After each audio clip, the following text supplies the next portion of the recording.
welcome to SIC, that's Strategic Initiative Standing Committee meeting for Thursday, March 14th. Just so people are clear, today this is a budget. Are we on? Oh, there we go. Welcome everyone to our March 14th SIC meeting. Today we acknowledge that this event is taking place on the traditional territory of the Indigenous peoples of Turtle Island. We are thankful to share in the special spirit of this place, rich in the energy of Mother Earth, our ancestors, and the love of all creation. Just to be clear about how this works, this is an SIC agenda meeting, or a budget meeting for 2019. This is our second budget meeting. There is tentatively another one planned for this coming Monday. The budget will be coming before Council on March 25th. No decisions made today are final. And at the committee level, any decision made by the committee can be revisited by the committee and will not be made official until it is approved by Council. And as I said, the first opportunity for Council to have a look at this budget will be on March 25th at the regular meeting. Having said that, I'll look to the Deputy Mayor for the adoption of the agenda. Mayor Saunderson, so moved. Do I have a seconder? Councillor Berman, all in favor? That is passed. Declarations of pecuniary interest. Seeing none, if you find yourself in that position, please let us know and provide the general nature thereof. Item number 4, budget discussions. I will look to the CAO and Treasurer to take us forward.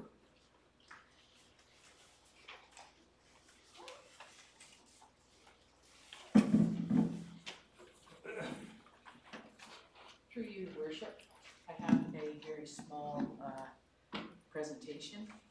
I'm just going to put it up, but before we start, I'd just like to reiterate the importance of the municipal budget process. As I said last Thursday, the budget is the blueprint that defines how resources are collected and allocated. And it's through the annual budget that Council determines the services and programs that will be delivered to residents and property owners during the year, the level of those services and programs, and how they will be paid for, including through the property tax allocation. And a budget is essential for the management of the municipality. It is a policy document which reflects the community goals and priorities. It's a financial plan providing estimates of money to be received and spent.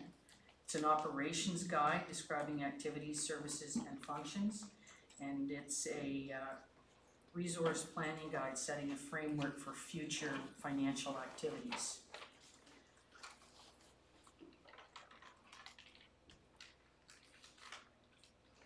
I've just enclosed the proposed budget that we had last week, which is in your books, still showing the levy of $31,578,627, just to refresh everybody's memory.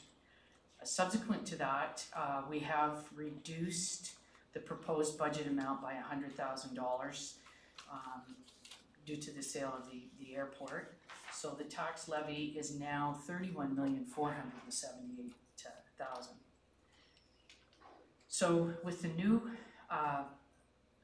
tax levy, the tax rate is actually now a 5.03 decrease instead of 4.72%. And the bottom line on that, the effect on the average property would be a decrease in taxes of $44 as opposed to $37 that we had at the other level. I recalculated scenarios 3 to 6, and if you remember, scenario 3 is the proposed budget, which I have updated for the airport, and scenario 4 is the proposed budget plus all of the service enhancements, which we'll talk about in a moment. Scenario 5 is with only the realignment costs included as the service enhancements, and scenario number 6 is all of the other service enhancements as opposed to having any of the realignment costs in there. I've also calculated and can show you the capital levy, The old calculation at the 0.75% would have been $17.56, and the new one that we have a recommendation to go forward to council would be $43.31. And I provided you with those copy of the scenario sheets because I thought you might want them. Then we have some staff recommended changes to the budget. And also the large ledger sheet that I gave you is a list of spend or not spend decisions that council will be asked to make today and Monday in order for staff to finalize the budget for March 25th. Those are all the service enhancements that were included in the supplementary information amounts, and you can accept them all, you can accept none of them, you can pick and choose. But anyway, we do have some staff recommended changes to the budget, and I'll let, none of these changes will affect the bottom line on the tax rate. Their funding will be provided through the contingency funds that are contained within the budget and other areas of the budget that the CAO will discuss. And after the CAO, it'll be the Director of Parks, Rec and Culture. Thank you, Marjorie. Before Marjorie leaves, any questions, council? Seeing none, then we'll get right to the CAO. Thank you, Your Worship, and to members of council and the public here and watching at home. I am proposing that council approve up to $100,000 for me to implement a pay-for-performance system. This is part of our talent management initiative. As Marjorie said, we will try and sort of manage this as part of our vacancy management strategy, and also to try and deal with some of it through the staff contingency fund. And this proposal is part of our talent management strategy. We don't have a pay-for-performance system in the town of Collingwood, and I think it would be a good idea as part of our staff retention and attraction strategy to implement a P4P so that the CEO can have some discretion and some money available to provide a incentive to staff. This will all be performance based, so there is no entitlement, and it will be discretionary. And there are three components that I'm proposing that the pay for performance be based on. One is contribution to the town's objectives. This is more corporate objective. The second one is contribution to a specific departmental objective. And the third one is other initiatives dealing with things like mentorship, succession planning, initiatives that are not directly related to the manager or departmental head responsibility, but relates to the broader development of staff and the promotion of the town of Collingwood as a corporation. So the request is for up to $100,000 to facilitate the implementation of this pay-for-performance system.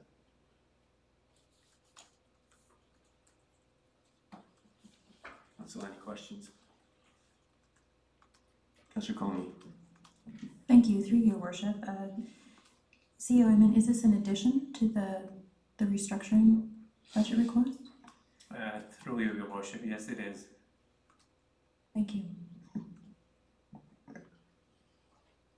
Any other questions for the CAO? Deputy Mayor.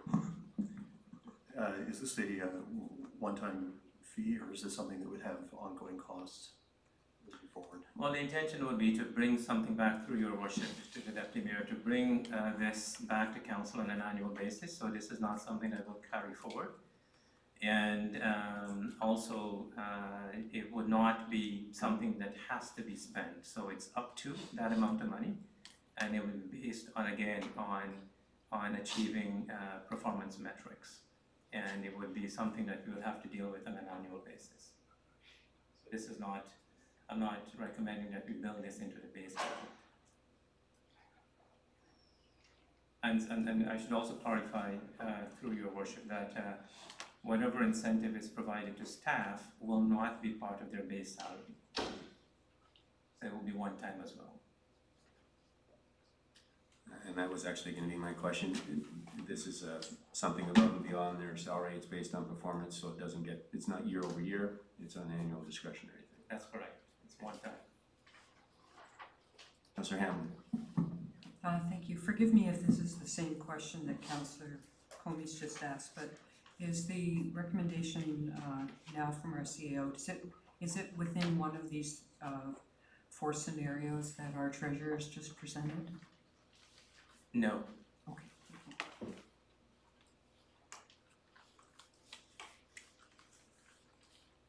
And then just to be clear, is it included on the list of enhancements? no, it's not. No, it's not, so it's an additional one, so we would pen that in as number 24 then, I guess. The, just to clarify it, I mean, I think, Your Worship, there is funding for this in the staff contingency fund. So we do maintain a staff contingency fund on an annual basis. So this would be this would draw down from the staff contingency fund. The purpose for me bringing it is to be transparent to council that we're about to implement this. But I don't think this would have, and the treasurer can correct me if I'm wrong, I don't think this would have any net impact on the budget. This will be utilizing an existing contingency fund to fund this initiative. Okay. For 2019. Marjorie, can you confirm that? Through you, Your Worship, yes, I can. The CAO and I have talked today, and yes, there is room in the budget and the contingency funds to handle an initiative like this. So there's no impact to the bottom line. So just so I'm clear, then we're not affecting the bottom line or the tax levy. What we're looking at though is council approval of the discretion for the CAO to implement this using the staff contingency. That's correct, Your Worship. Okay, thank you. Councillor Doherty. Thank you. Through you to the CAO, and I'm not sure after what you've just described whether this is still relevant, but would this work at a lesser amount, say at 50,000 instead of 100,000? Through Your Worship, yes, it would work at any amount. Yeah. The only issue is whether or not it's worth it after it gets below a certain threshold. Most of the management team across the organization are at the top of their pay band, so we have little or no room to move within that pay band. And the other issue, and this is relevant given the Deputy Mayor's question, we're doing a compensation review as well. So while the compensation review is being done, this is, it would be my suggestion that this would be an interim measure to address the compensation issue in advance of the full compensation study coming back to council for its consideration. But, you know, it could work with a lesser amount. Okay, thank you. All right, seeing no further questions, where are we headed next, Marjorie? Is it over to Dean, Director Culver? Through you, Your Worship, yes, it's. Okay, thank you. Thank you, Mr. Mayor. The process of developing a budget comes with a lot of paper going back and forth, and there was an oversight in including in the capital budget a cost of our recreation software, which I believe I mentioned at the last SIC meeting. So we were requesting the addition of, I believe it's $40,000 in 2019 in the capital budget to cover the cost of implementing recreation software this year. Quick background, we've been using a software that has not worked satisfactorily for a couple of years, and it's actually being discontinued in June, so we're in a position of requiring a replacement for that software as of June, if at all possible.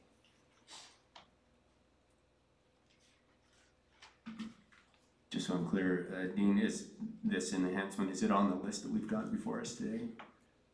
I don't believe it is. Okay.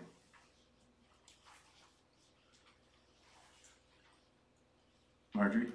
Through you, your worship, this is another item that is not going to impact the bottom line.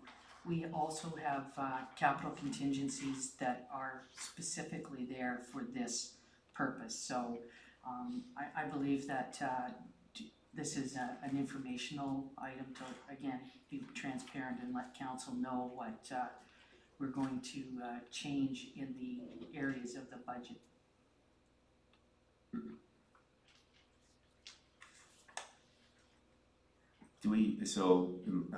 I'll ask questions, but just one question to you, Marjorie. So moving forward, are we reviewing at this point some expenses that are already not going to increase the tax, but are something that needs council approval? Like, are there others in addition to these two?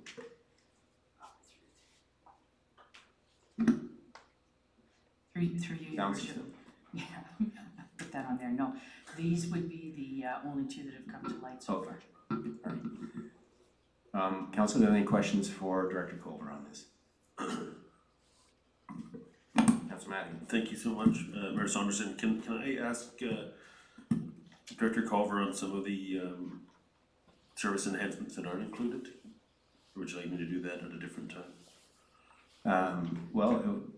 The plan today, Marjorie, is we're just bringing these ones forward, and then we are going to go through the enhancements that are on the sheet. I don't know if that assists. We'll hit them when we get there, I guess. Then we'll hit them when we get there. Yeah. Thank you. Okay. All right. Any other questions for Council Director Culver on this item? Well, then, if I'm following this, then Marjorie, we're going to go through the. Oh, sorry. Sure. CAO. Through your worship, I just want to make something clear. The request that I made earlier regarding the pay for performance does not include the CAO. So I just want to make sure that it's not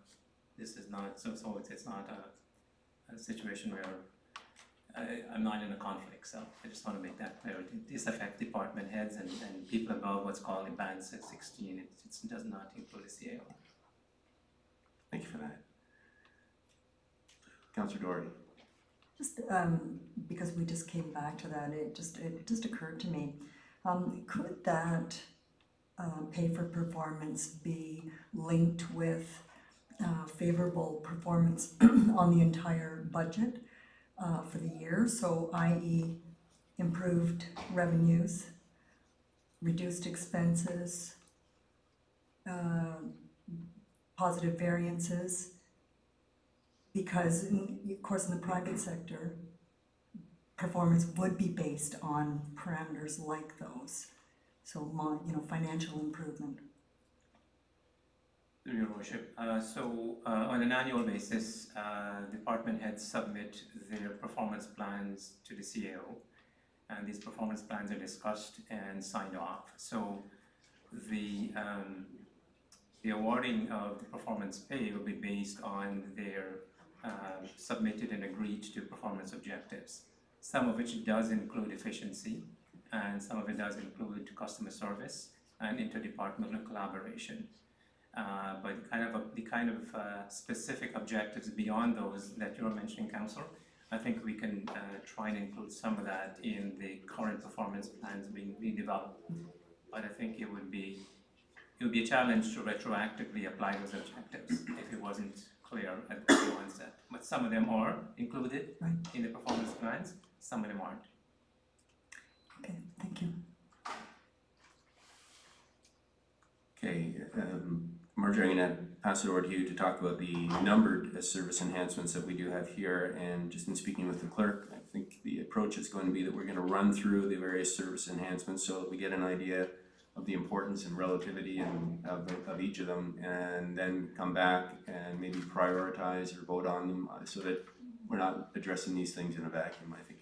So if council's good with that, I'm going to ask the treasurer to take us through the list.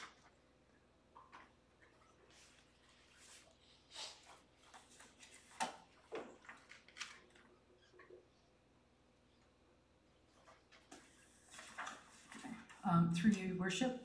Item number 1 is the funding for the corporate reorganization.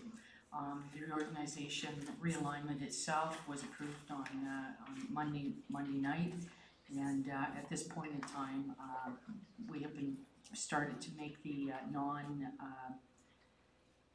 the moves or changes to the organization that don't affect, excuse me, the bottom line. These are requests from the CAO to implement his reorganization plan. The second item there is fleet, it's customer service software. It's a capital item under governance. And again, as I said on last Thursday, there are several pieces of software in the budget that are aiming towards the customer service aspects. Before any of the money is expended on any of these options, we will have a full, a real deep dive into those pieces of software to make sure that they're integrated, that they are what we need to move forward with that 21st century payments and so on, and customer service. The next one there is number 3 is a fleet and facilities software, and we have our new facility supervisor has used these small pieces of software in his previous job, and is recommending that we bring them to the town of Collingwood to increase efficiencies for his area. The other road-related contingency increase, as Brian has indicated, that it's an emergency fund, and it's basically used for unplanned engineering studies, and it currently is at $5,000, and he has found in the last couple of years most of the smaller engineering studies are starting at $10,000. So he's just asking for an increase to bring that up to the $10,000 level. Number 5 is an engineering summer co-op student. They've had co-op students in the past and have found that it's very helpful. They assist with the projects. Maybe I will put that sound system on the bottom of the list. They do assist with the projects, and they'd like to have another one. They have the Pretty River Spill study, and I know John did go over that fairly quickly though last week. But this is it's a large section of town that is negatively impacted by a potential spill of the Pretty River in a regional storm event. So they want to have a full study done on that so that we will be prepared, and we'll be looking at possible solutions to reduce the impact on residents from that. The crack sealing program, Brian would like to increase the amount of crack sealing that he does on the asphalt to extend the life of the road surfaces. It's an asset management type of program. We have number 8 is the extended hours for the bus service. We've had a couple of staff reports on this already this year, and I believe the other partners have approved it. So it's in here for a service enhancement. And again, we have a request for additional funding for transit maps. The cost to print enough transit maps is $10,000, and they only have $4,000 or $6,000 in the, no, they have $4,000 in the budget, so they're requesting $6,000 to bring it up to that.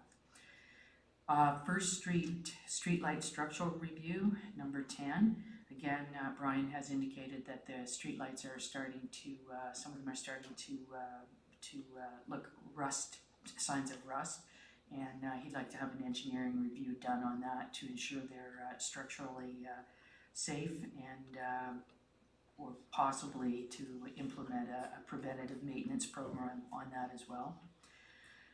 Number 11 is the PRC Coordinator of Community Wellbeing and Inclusion, and Dean has indicated that this is to be an extension of the Healthy Kids Community Challenge. However, the scope will be broader. It will be not just kids, but it'll be on all of the age ranges, demographic of the community. Number 12 is requesting a janitorial contract for the parks washroom, specifically Central Park and Sunset Point Park. 13 is PRC Facilities new on-call system. This is a minor dollar amount at $9,400, but it will cover the standby pay and a monthly phone charge for a staff member being on call, because the current system really isn't working all that well. So they'd like to make some improvements there. Again, we have a very small request for an adult sailing school salary increase. They've found that the adult portion of their lessons is really growing, and they'd like to increase or run one night just for adults. Aquafit instructors, again, they found that the pool has found that their programs are highly registered for, and they require some additional instructors to keep the customers happy. The Simcoe Street staffing request is after 1 year of our 2-year trial, it's become evident that we need to have more than 15 hours of some staff time allocated to managing and looking after the theatre, and that this increase recommends increase from 15 hours a week to 30. The next one is an expansion of the live and original music labs. It's again is a small request. They have 6 music labs during the year, and they'd like to increase that by 2 to bring it to a total of 8. Number 18 is the it's a 25th anniversary of Elvis, and this money is contingent on a grant approval for Celebrate Ontario. This is only half of the total cost that the planned or the proposed going out with a blast celebration for Elvis would be. This will only go ahead if we do get the grant. We have another very small request for honorariums, and as we discussed last week, yes, we do pay honorariums for most of the people that not most, for all of the speakers and types that come in to present to council, that sort of, at our events and stuff. So this is only honoring our elders and traditional lands, and it's in line with the other types of programs that we've been introducing and running for the Indigenous community. The culture and events are asking for number 20 is 2 additional portable dock sections to support the water-based activities and in the harbor, and primarily I believe it's for paddleboarding, kayaking, and a water taxi at side launch day. The 21 is outdoor portable event lighting, and again that's for battery-powered lighting options to have the flexibility to avoid trip hazards at events where they require lighting. Number 22 is the request for incremental funding for an outbound multimedia PR campaign targeting key business and lifestyle publications. And this is in conjunction with other partners at the Business Development Center in Simcoe County, where they have developed the new concierge service to potential employees and tech companies in the area. And on number 23 is the heritage staffing request, and that was approved on, or passed in the minutes to go to budget deliberations on Monday night. So we've estimated that a full-time person for that would roughly cost about $5,000 on an annual basis. Those are all the items that we have in the service enhancements, Your Worship.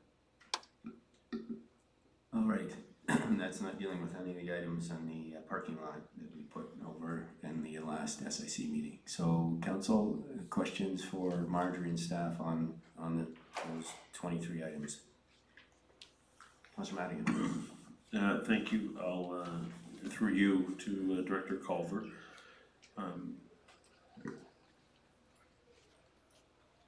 You have a lot, Dean, so I'll just ask you about a couple of them. The janitorial contract for park washrooms. I see this as kind of an imperative thing to keep our washrooms clean, and it's the biggest complaint that we all get for safety. But when we find, or if we find a fantastic company that will do this, will there be a way for us to opt out if they don't do a good job? Through your worship, yeah, we made sure that was part of our contract measures, contract standards. Okay, I just have a few more if I may, Mayor Saunderson. Yes. Number 15, the Aquafit instructors. I'm assuming that this will generate revenue because there'll be more customers being able to Aquafit. So if it does generate more, how much do you anticipate to offset the $10,000 extra?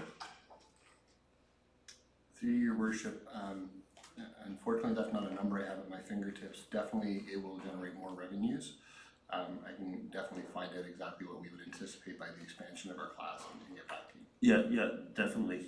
I know that none of us have a crystal ball, but I know that that'll be a positive impact. And the Simcoe Street Theatre staffing request. So this is kind of a thing that we partner up with them because they own the building and all we have to do is run the programming. Then we share a revenue stream with them, correct? Through your worship, yes, that's correct. So do the owners of the building and the asset, do they share in any of the cost of the staffing? Through your worship, no, they don't share in the cost of the staffing, but they look after everything, utilities. They've taken, our arrangement includes all of the utility costs. We don't pay for that, and they participate in some of the cleaning costs. Okay, so just to further that question, so before we had this contract, we really didn't make any money or revenue off this building, so what do we make now? Through your worship, again, off the top of my head, the revenues from last year were around $9,000 to the town after our split. Yes. We continue to seek to monetize, so we expect that number will climb over the next year and 2 years. So theoretically, I would imagine that we would receive somewhere between $10,000 and $15,000 in revenues after split back to us after the next year of the pilot. Okay, and last but not least, the coordinator of community well-being. So I think one of the coolest things that came under last council was the Healthy Kids Community Officer, the challenge. So this will effectively continue to push the healthy living in an area that definitely is active transportation. So what positive impacts can maybe the different demographics get from having this, let alone if we lose it, the Healthy Kids Challenge is done? So through you, Mr. Mayor, the 4 years of investment of the Healthy Kids actually yielded about, let's call it almost $400,000 in legacy investments, which we believe it would be important to continue to capitalize on their investments in the community. But beyond that, expansion to allow us to address a lot of the age-friendly interests that we have, I think that's really where this program's future is. We're continually getting requests to participate in developing age-friendly programs, ensuring that there is affordable access to programs, ensuring that there is an equity approach to how we develop programs and who's involved in the development of those programs. So this would actually add a tool for policy development that would be really, really important for us to be able to achieve those goals. Okay, so just to follow up to that 400,000 in legacy funding, I'm sure that it wasn't 100,000 the first year and it wasn't 100,000 the last, so it's continuing to grow. Through Through you, Your Worship, what I'm referring to there are the province supported the program and Right. allowed us to purchase certain things like the Discovery Playground, the water stations. We're actually going to be installing some 3-on-3 basketball courts. But the challenge there is if there's nobody to drive the Discovery Playground, it will sit in a trailer and not get used. And Right. that would be a shame given that investment. So that's what I was referring to. Yeah, that's what I was getting to, then we're positive every year back to our community for having this officer. Thank you for so. Councilor Doherty? Thank you, and I also have a number of questions. Items 2 and 3, the software, should those not be allocated to capital? I know you've sort of answered that, but I'm still unclear as to why we would charge software off to operating. Through you, Your Worship, the capital, the customer service software at the 87,000 is in the capital budget. It is a service enhancement that we're looking for that we need to fund through taxes themselves. The smaller pieces of software, the $1,500 will go directly to operating because our capitalization policy is $5,000 or higher. So I'm sorry, I'm still not clear why it's in here then. We need to fund it through Your Worship. We need to fund all of these items through tax dollars. There's no other funding source for them, so at this point in time, that's what we're looking at. Okay, thank you. Then next, item number 6, the Pretty River spill study. Would that be recoverable from future development charges?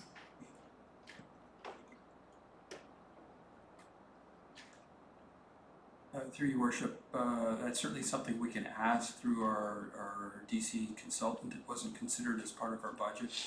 It would benefit a large number of existing residents as well as developers, but mostly existing residents, so the net benefit or potential recovery from DCs would be minimal, but we can ask the question.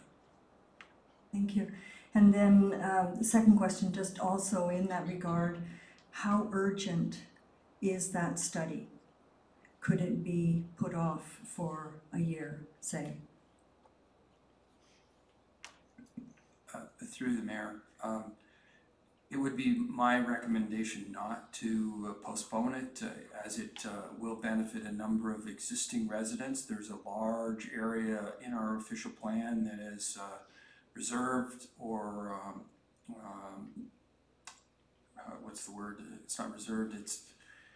They have to do a lot of work in order just to get a simple building permit, and by freeing up and eliminating that spill, we'll forego any of those approvals that they have to go through the Conservation Authority. Right now we have a two-zone system for the Pretty River. The majority of the water flows down the Pretty River, but in a regional storm, based on old studies, there's a large tract of existing town that is under a flood. It's a minor flood, but it's a flood that each individual has to prove that they're not being flooded, and so it's a lot of work for the residents to do something as simple as a building permit. So studies that have been done by some of the developers have found that the amount of water coming at Collingwood is not to the extent it was originally thought in 1989. This has been approved by the Conservation Authority, so the extent of the spill that was thought of in 1989 is much smaller. In fact, we may even be able to eliminate it. So this is the timing of this will work with the proposed official plan review, and we may free up and allow a lot of residents a lot of the hassle that they're going through right now. So, Thank you. Treasurer Leonard has that as well. And through you, Your Worship, I'd just like to add that it's going to be, the study is also going to be part of our strategic asset management policy and requirements, as it's climate change items have to be built into that, and as well all of the studies that we have in regard to the planning areas that we have to be included in that plan. Thank you. And then through you carrying on, additional funding for transit maps, and I recognize it's not a great deal of money, $6,000. However, it seems that more and more people are starting to want to have access to this kind of information with some kind of a mobile device as opposed to a printed document. And so I'm wondering if we have or could easily create a mobile map for transit, and whether that could offset some of that printing expense. Through your worship, certainly we have online maps are available now. You can go to our website and download a PDF version.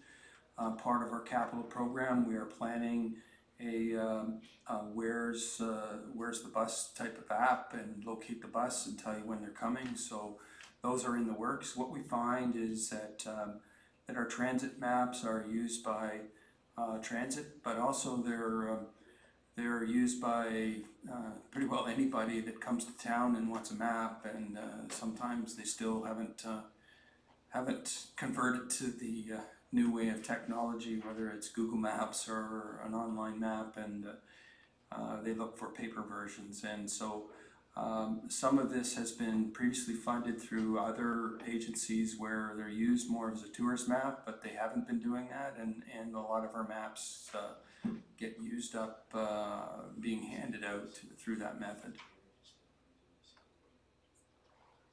Okay, thank you. Would there be an opportunity to have this document or the maps sponsored? We entertain that. Director McDonald? I'm not aware of us looking at that. I'm kind of looking back at Martin, because Martin's kind of been involved in it as well. He's shaking his head no. We have looked at a number of those opportunities, and Martin has assisted us greatly with respect to this map issue, and unfortunately it's not something that we can generate revenue from. Thank you. Through your worship, I mean, I think that's a good idea, but I think it affects not only transit maps but a number of other areas across the municipality. And the intention was to bring that back as part of the report on revenue tools. So the revenue tools would include advertising and sponsorship options as well.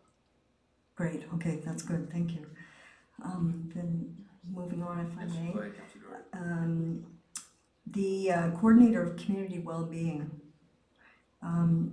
that actually, from what I could see in the budget for PRC, that was almost neutral, because the position for Healthy Kids Coordinator was being discontinued and this position introduced. Am I right on that? It really was almost neutral. Marjorie? Through you, your worship, the town's deal with the Healthy Kids was that we paid half of the salaries for the coordinator that was there. So on average, it was roughly somewhere in the neighborhood of between $43,000 a year.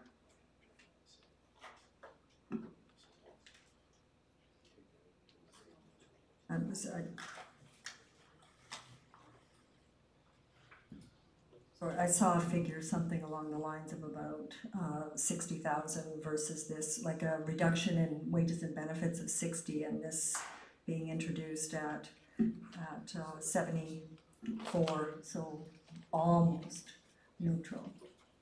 Again, through your worship, you could say it was almost neutral. However, the biggest part of the reduction in benefits and salaries that occurred throughout the budget this year are due to the new methods that Mike and Dennis have used to calculate the salaries and benefits as we've gone along. We've been a little high in the past on estimates for benefits, and we believe this year that it's more in line. And I think most of the department heads. Ross for certain can verify that the way they were calculated this year should be a significant improvement. So even still neutral, almost neutral is almost neutral.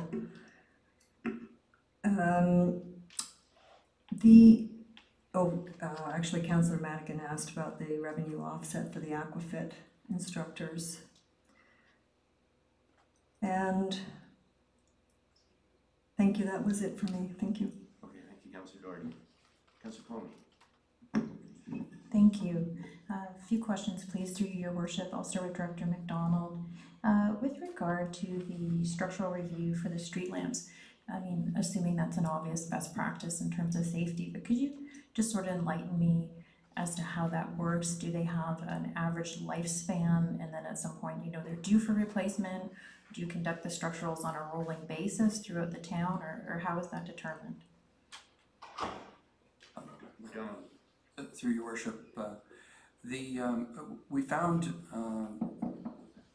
some of it's not our normal streetlights that have this issue. It is our steel streetlights, they're architectural steel streetlights that were installed along the First Street Parkway corridor. We found a number of lights on the Parkway that had an issue. The issue was underneath a cover. There's a shroud over the bottom part of it, and the issues were underneath, hidden and not exposed. And so we had a number of those lights along the Parkway that had to be replaced. It was quite a surprise to us in terms of them having an issue with them. And now we're noticing similar problems with the First Street lights. The First Street lights are a different manufacturer and a different type of there isn't a hidden area, so everything is in view, but we'd like to have a professional engineer, a structural engineer, look at them and ensure that they're still sound and make recommendations for painting or renewing them, so that that we don't have the issues that we had with the ones on the Parkway. Normally there's not a program where you inspect lights. It's not something that we would normally experience. Most of our lights are galvanized or concrete poles, and we don't have that type of issue. So it's only with these architectural lights that were installed in the past 20 years. Thank you. So then we're looking at potential further costs related to either some type of galvanizing treatment or some type of way to make them structurally sound or keep them intact?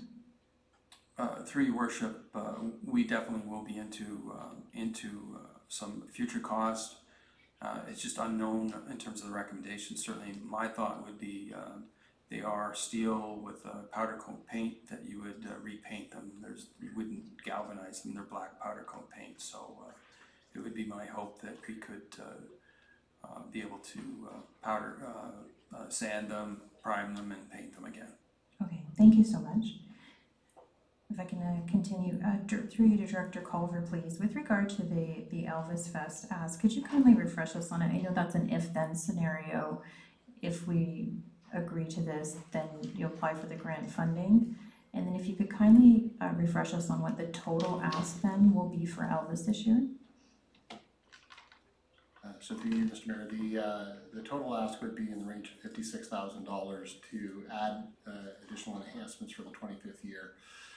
But it's based on the successful application to the Celebrate Ontario grant. We have applied already because applications were due, but if we're not successful in receiving the grant, we would not use the $28,000 net ask for the festival enhancements. Okay, thank you. My next question, I believe, would be for Martin with regard to the $25,000 for the PR campaign for business and lifestyle publication.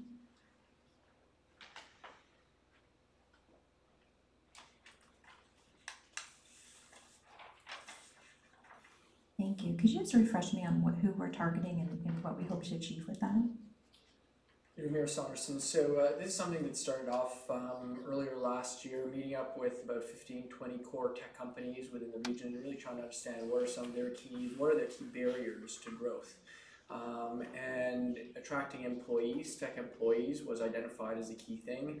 But as part of that, they also identified the fact that they think there are a lot more other tech companies that need to know about the tech cluster that's here, because their insight is, once they talk to them, they go, wow, I can't believe what's happening in Collingwood.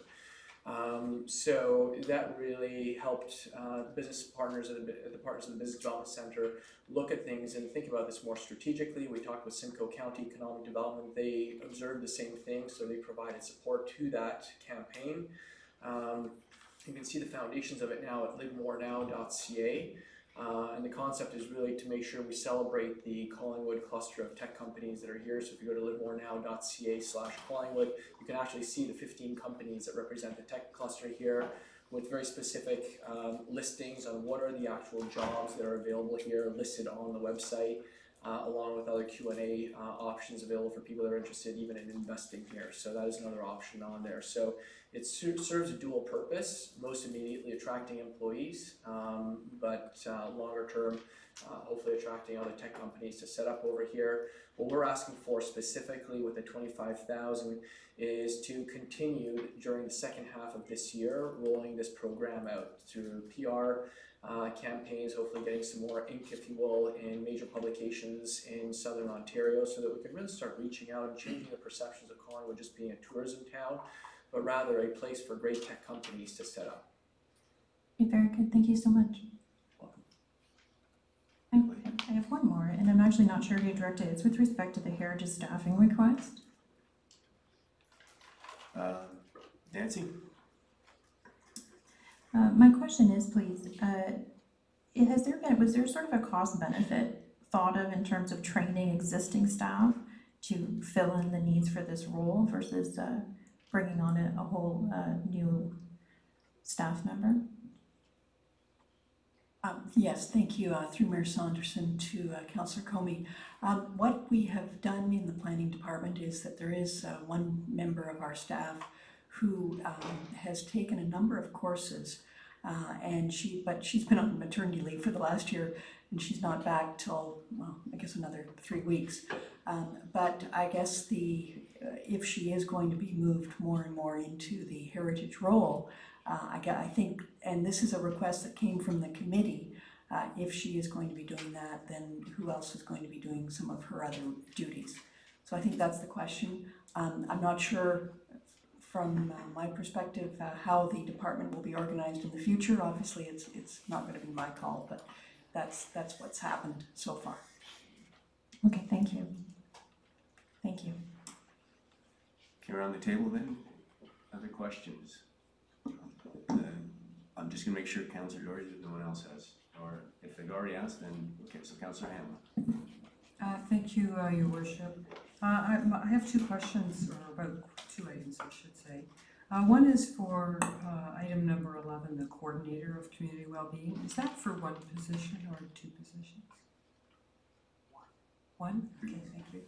And my second question is about item number 22, the PR campaign that Martin was just asking questions of. So through you, Your Worship, I was just wondering if that is a campaign that's run by the County of Simcoe and we're contributing to it, or who exactly is running this campaign? Martin? Through you, Mayor Saunderson, that is a campaign run by the Business Development Center in partnership with local tech companies, attracting more tech companies. So it's very much a South Georgian Bay and Collingwood driven initiative, because it's a unique advantage, I think, that we've got here versus the broader county, but it's great to have the county support with this. And also through you, Your Worship, as a follow-up question, is the $25,000 what I call hard costs for paying for advertising, or is it also part of a staff position?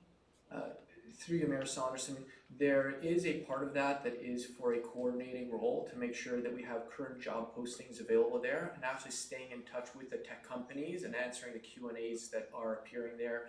We found a lot of people come looking for a job, trailing spouse, and they don't know who to ask that question of. So that is for a coordinator to be there. It's not a full-time role. It's minimal hours per week, but just to make sure that we have someone dedicated to that so that it doesn't slip off our radars and that we maintain that connectivity with all the tech companies. Thank you, those are my questions. Okay. Yeah, the Councillor Berman, excuse me. Thank you, Mayor Saunderson. Just a couple of very general ones through you to, I would guess, the treasurer. It's not still marked here. Scenario 3 is the staff recommendation still. Through you, your worship, yes, that is the proposed budget, the budget that we have used to base all of our calculations. Okay, thank you. So in theory, even if I were in favor of a large number of these 23 items, they would be, in theory, going against the staff recommendation for the bottom line. Margie? Thank you, Your Worship, and through you to Councillor. The enhancements are part of the staff recommendation. So depending on what we've attempted to do here was to show you the impact of the different scenarios. Scenario 1 basically is the budget as is, but scenario 3. Scenario 4 is the total request. Scenario 5 is with the realignment cost alone, and scenario 6 is without the realignment cost, but with the other service enhancements.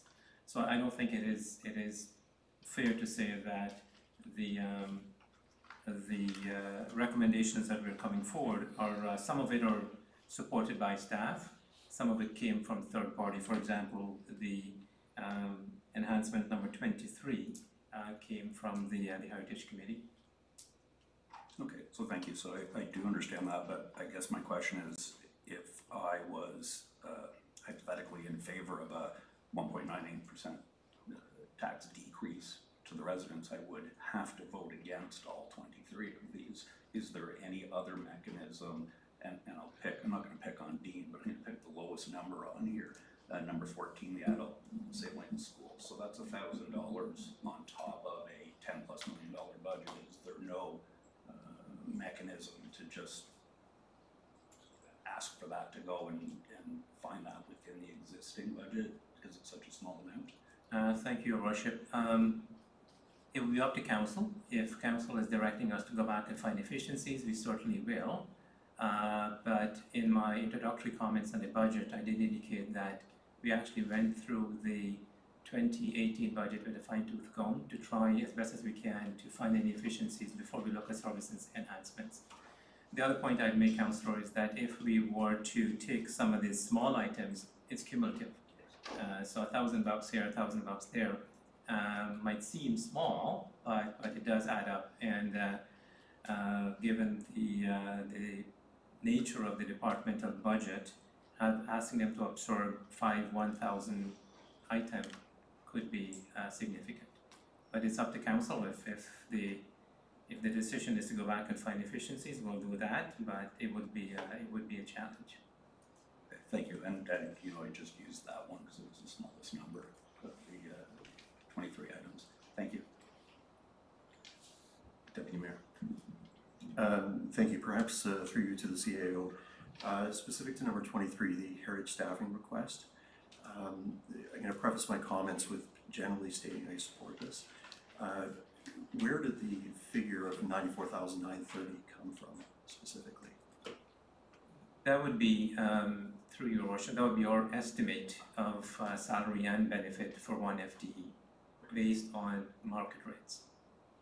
And if I compare or use an analogy of going out to the market and looking for a free agent for my ball team and I'm looking for a very specific asset, sometimes you have to overpay for that particular asset. And I think the Heritage Committee is looking for somebody who's got very specific skills and expertise.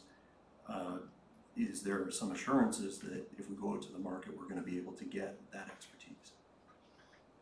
Through Your Worship, no, there is no assurances, and we have a staff person who's got some expertise in heritage, and that person, as the Director of Planning mentioned, was off on maternity leave.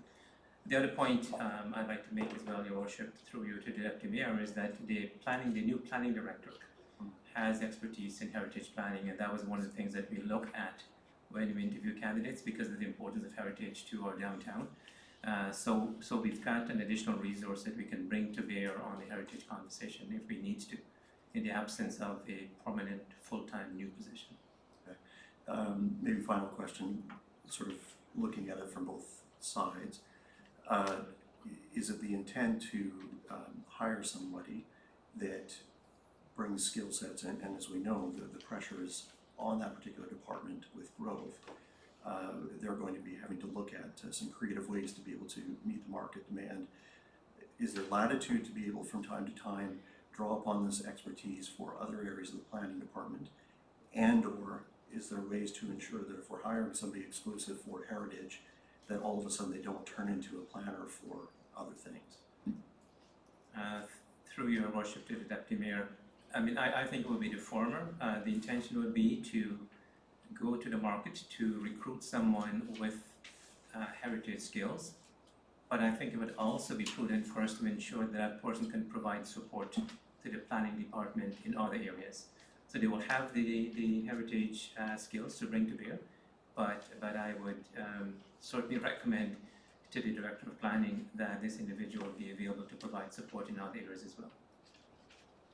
And if I may, not a question, but maybe a final comment to my colleagues, I view the position in the very same way that I would view the community wellness, in the sense that the overall total benefit is, it's very difficult to, I think, define what the return or rate of return could be to the municipality.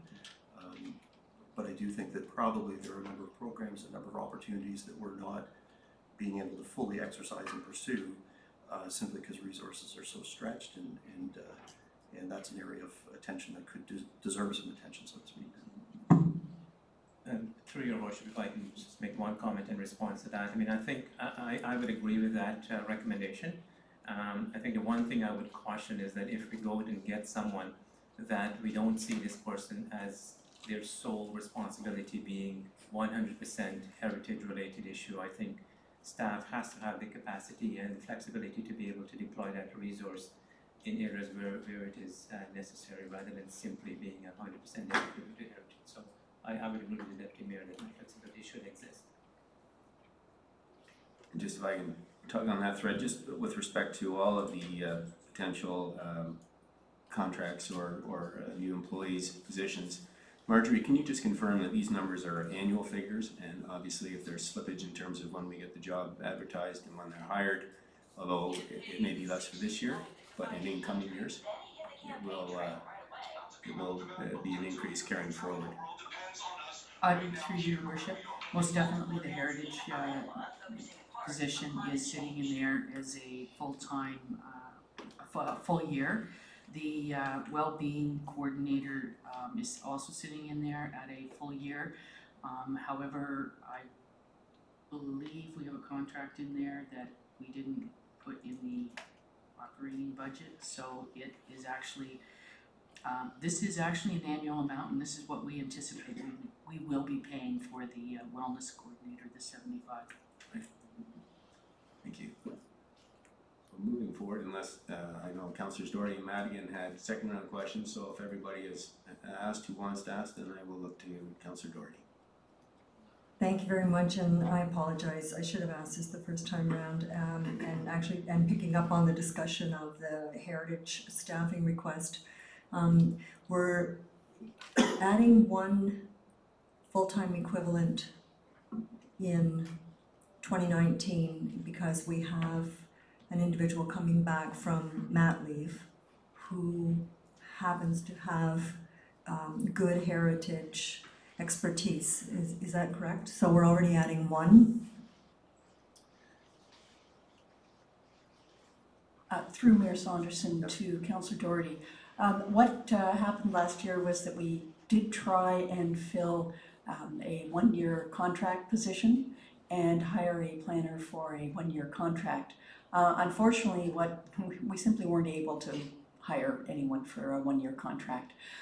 So what we ended up doing was going out and hiring a full-time person to fill that slot. So actually, at this point, the planning department has the same number of planners as we've had for quite some time, but we will be going up a body effectively when the one lady returns from maternity leave. So we are adding one person to the planning department in 2019. Then this is a request from the Heritage Committee for a second person. If I can clarify, we're not adding another person. This person is already on staff, already on the payroll. The person happened to be in maternity leave. So we're not asking to add two people. Okay, that's what I wanted to clarify. The existing complement includes someone on maternity leave. The request here is to add someone with specific heritage expertise to provide that service on a full-time basis. And I guess what the Deputy Mayor suggested, and I agree with, is that we should have some flexibility to deploy that resources in a manner that makes sense within the planning department. So it's one person being proposed. That person is being proposed with specific heritage skills. Okay. Thank you. Mr. Madigan. Thank you, Mayor Saunderson. If I just have a quick question for Mr. Ridlow, if I could. It's way in the back. The PR campaign targeting business and lifestyle publications. Will the partners that are in the Economic Centre pay anything towards this? And is there anything coming from the tech companies as well? This is a broad-based benefit for the whole community, and maybe everybody could put a little bit in. Through Mayor Saunderson. So yes, the other partners, Center for Business and Economic Development, Small Business Enterprise Center, are scheduled to be part of this if council approves it. And the county would also be contributing to this if council approves it. So there's a layering effect that happens here, so we can really try and amplify it as much as possible. This first wave, we have not approached the companies to contribute to it. However, I think it's a good consideration for the second wave. Once we sort of have some momentum behind us and we have a case to showcase that we're in fact capable of doing things that are helping them, I think it'd be a worthwhile discussion with them. Thank you. So if I could just, definitely quantifiable evidence is great for them to do it. So if we're putting in 25,000, what would say the partners in the Economic Centre be putting in, and as well the county? Through Mayor Saunderson, I'd have to follow up on the exact specifics of those numbers, and certainly can. What I can sort of say is this is the town's contribution, and theirs is on top of it, so it's actually a much bigger campaign than just 25,000. Right. Yeah, I'm just trying to get initial bang for the buck type of deal of what kind of campaign we're going to get. Thank you. Thank you. Thank you. And lastly, the heritage staffing request. Have we talked to any of our partners within the district about their feedback, i.e. the BIA and Chamber of Commerce? From Mayor Saunderson through to Councillor Madigan, not that I'm aware of. I don't believe we've discussed this with the BIA or the Chamber of Commerce, or I haven't personally. Okay. My understanding is there's a BIA rep on the Heritage Committee, so I don't know if there's been any discussion at that level. No, I understand that full. I was just wondering if they gave an official. Right. Yeah, okay. Thank you very much. Councillor Coleman. Thank you. Through you to COMN, I believe this question is for you, sir, but does anyone have a rolling count on the total number of FTE asked within this budget? Like, for example, with the corporate rework, did that included a staff request as well for an executive type position? I have a note here, I believe the library has a request in for staff. We have the Healthy Kids, Heritage. Does anyone have a total count within this budget of how many FTE requests we have? I think the number is 4 or 5, and I can validate that.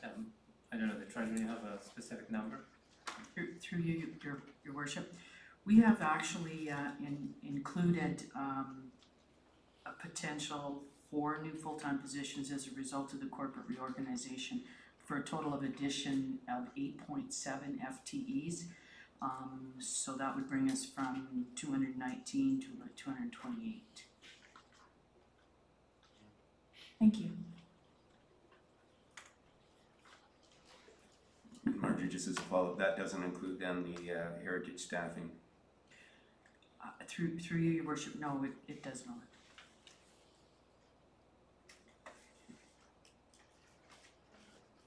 All right. So council, I guess there's a number of ways we could start to get into discussions about instructions to staff or moving forward and looking at enhancements. We have two additions that are not going to affect the bottom line of the 2019 budget, and that is the performance pay initiative and the PRC software initiative, which have a net effect of 0 on the budget. It's just giving staff direct or approval to pursue those programs. Then we've got before us the 23 service enhancements, and then we have as well our shopping list, the parking lot items from the other day. And I don't know if there's would be an appetite to going through those items to get an idea of what additional costs or implications they might have for the budget before you go back and consider. I guess my preference would be that when we start to address issues or items on a one-by-one basis, or pull out certain items from the enhancements, or look at the scenarios, that we have an idea really of where we're headed at the end of the day, so that we can weight things against each other relatively. So what I would propose then is that we take a dive into the parking lot items so that we get an understanding from staff what those items could mean to the 2019 budget. Any issue with that? Okay. So we've got the list, and maybe what we'll do then is start off then with the private dinghy club. And if we can get a sense from you, Director Culver, what kind of budget implications those would have for the upcoming year? Yes, absolutely. So, do you have a copy of the parking lot items, Dean? I don't think I do, unfortunately. These are the items that we identified. Okay. We identified at Monday's meeting, and one of the requests was that we look at private dinghy club, and in the upcoming year, and was wondering what type of implication that would have. We're involved in the sailing school already, but I know this is probably more like a rowing club kind of scenario. I guess I'd just like to get an idea of what it means if we were to entertain that going forward. Thank you, Mr. Mayor. At this time, based on what I know from Mr. Wall's presentation and the previous conversations I've had with him, I don't believe there would be any budget implications. It certainly, I would like to explore it further to be 100% certain, but it sounds like they're willing to fund their own enclosure. It sounds like they will be providing their own insurance for both the compound and the individual vessels. So at this point, I don't believe there'd be any budget implications. So that would just be something that we could pursue through the Corporate and Community Services Committee. And correct. Okay, moving forward. The second item on the capital levy, I'm going to suggest we defer that. I know I spoke with Councillor Jeffrey, and there was a discussion with the CAO about looking at a way to identify our assessment growth. At the county, they take a 5-year rolling average of assessment growth, and they hit a target. And if we increase or exceed that target in every given year, it would get applied, at least at the county, it gets applied to a specific reserve. And we were thinking, or it was Councillor Jeffrey's suggestion, that perhaps instead of phasing in the levy, which we defeated at the Monday meeting, we might look at a way of carrying a credit forward from a prior year to reduce the capital levy if we exceed our number. So if we had a number of $500,000 and we got in 750, we would carry forward that $250,000 and apply that to reduce the levy of 2%. So that's a suggestion that I think we should defer to allow Councillor Jeffrey when she's back on Monday to pursue. So if there's no issues with that, then I'm going to defer that one. And then to the CAO, the staff report on a range of revenue tools available. Thank you, Your Worship. I don't think this would have any impact on the budget. The expectation will be this will be what I identify as one of the priority reports. So I'm hoping that we can bring something back to the appropriate committee in the next 3 months or so, the next quarter. Okay. Thank you. Clerk Thomas, staff report on the proactive enforcement of our bylaws. through your worship to the committee, I believe at this point, knowing that we have a new director that's coming in place, that'll be something that will be investigated and reported back. I don't think any changes significantly would happen in this budget. Regardless, it'll have financial implications within the report, so. And I share that with the next one probably as well. Okay, so the staff report on traffic calming policy. Councillor McDonald, you mentioned that's can be an extensive undertaking. Through your worship, yes, I would anticipate this to be a very comprehensive report, and certainly would be able to do it through our do it in-house with our own staff, but given our current work program and workload, I don't see us coming back to council till the third or fourth quarter with a possible report for that. And that report itself is just a staff report, and it's adopting that as a policy that will create potential costs in terms of what types of traffic improvements you would like to do and where and so on and so forth. So that's how I see it. So no immediate budget implications. And not at this time. I think we need to come back with a review and a possible policy and cost implications associated with that policy, and council can make some decisions based on that report. But as I said, it's a pretty comprehensive issue, and we will need to have some time to put together a proper report for council. Okay. Next item is a request for an educational workshop on how policies are derived that would make real concrete decision-making policies. Can't remember how the context that came up in. So, okay, so Deputy Mayor, maybe you can shed some light on that. We can ask the appropriate staff. If I remember correctly, it was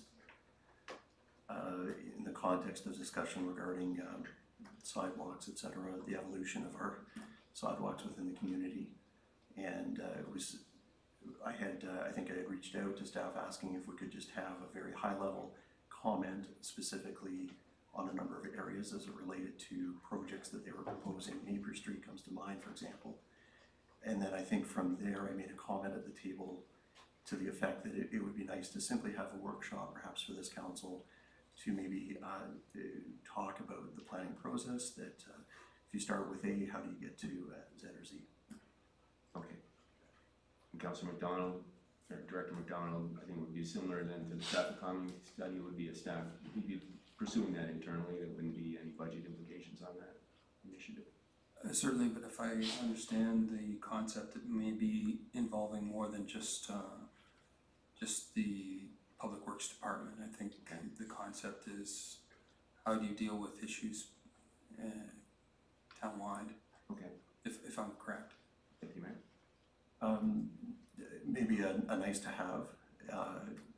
We each have additional educational budgets, and I don't know if there would be an opportunity to reach out to FCM, AMO, the county, but surely there are maybe resources that could be brought in for a day that would provide such workshop for those who could attend. So it's a thought. Thank you, Worship. Yeah, I think this is a good idea. I mean, I would support a workshop on this, because I think it not only can deal with how we derive policy and how policies are developed, but I think it would also deal with the range of policy instruments that staff have at their disposal to address public policy issues. So we can do it in conjunction with AMO or FCM, and we can, I mean, probably have a very minor budgetary impact. We may have to pay some accommodation costs and some resourcing, but I don't think it will be impactful from a financial point of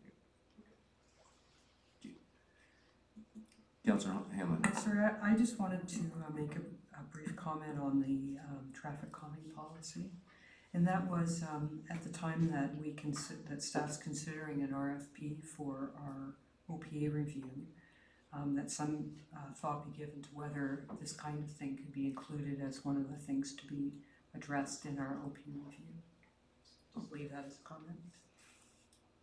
think that's an answer, and we've got the OP reviews in the budget. So we have, okay. Deferring $3 million at Chewigard Third and High Street intersection. Councillor Hanlon, I think you had a request to defer that to later in the meeting? Yes, when, after the coffee break. Okay. But I don't think that, I guess the question for this round is whether it would contribute to increase in the budget. Investigate residents versus non-resident program fees at the library. And I think that was Councillor Jeffrey, and she was also talking about Parks and Rec. I don't know that that's going to impact our budget moving forward. We're just looking at ways to try to capture non-residents using town facilities. I think that's the thought. And then the heritage staff resource, I think that's actually included in our service enhancements as item 23. So we can cross that one out.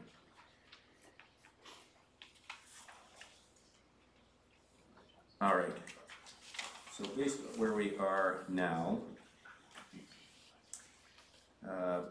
subject to what council wants to do, I think probably the lowest hanging fruit is looking at the two services or enhancements that don't affect the bottom line.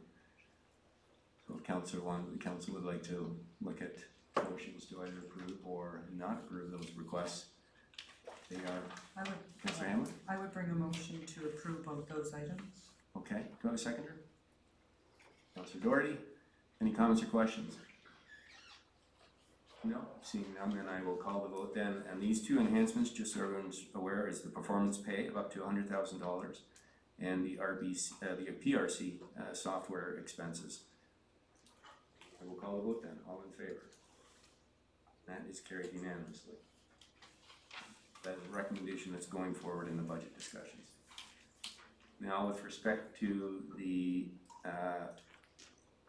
scenarios and service enhancements, I'm open to suggestions from the floor how you want to address those items. Good. You can put a motion on the floor and people can pull out ones they do not want. If there's any further questions, remembering that anything that is passed today at this committee doesn't bind council moving forward. It goes forward as a recommendation, and that it can further be refined by the SIC, and we tentatively have one scheduled for Monday, so it's not set in stone yet. Councillor Doherty. Thank you, Your Worship. I would move that we accept all of them, in my view anyway. I think they're well rationalized, and I also believe that in times of growing assessment, that is a time that we should be investing in our community and taking advantage of that growth, and not to be looking for things that we must do when we're not seeing as much growth as we are today. Seconder? I'll second. Councillor Hamlin. And questions, comments around the table?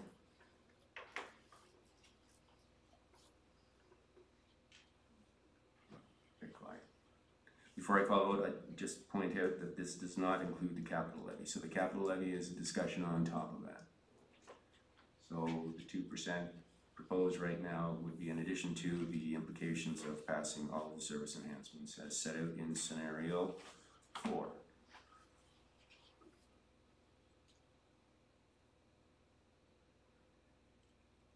Okay, well, if there's no more comments around the table, then I will call the vote. All in favor? Opposed? That is carried.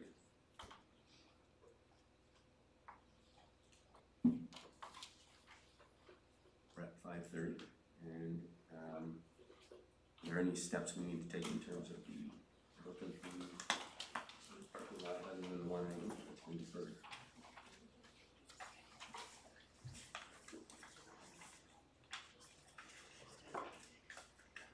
Right.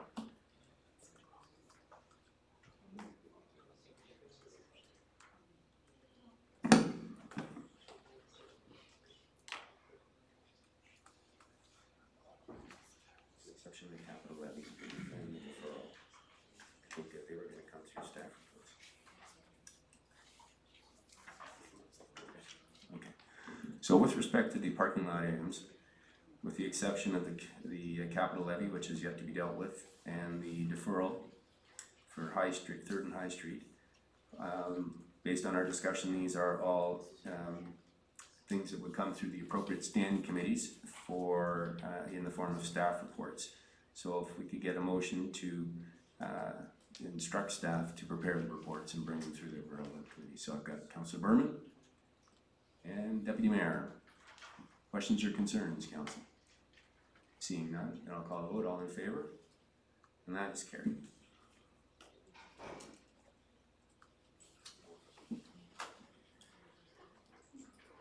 Okay. Well, I think we've got half an hour before the coffee with the public, and then we will have public deputations after that, and we have deferred the discussion about 3rd and High until after the public commentary. Staff have prepared a presentation today to give the history of the 3rd and High, the evolution, and processes that have taken place, so I'm going to then pass it over to the CAO and staff to take us through that presentation for background. Okay. Thank you, Your Worship, and through you to members of council.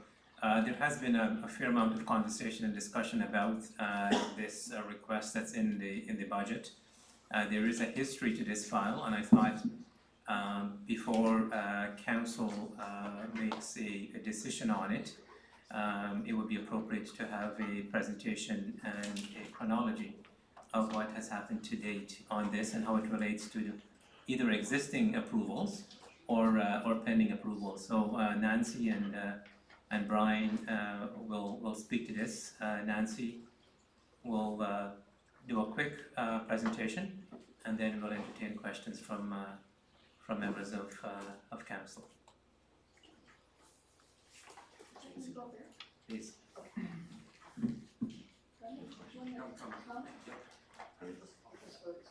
Obviously both involved in this, I'm sure.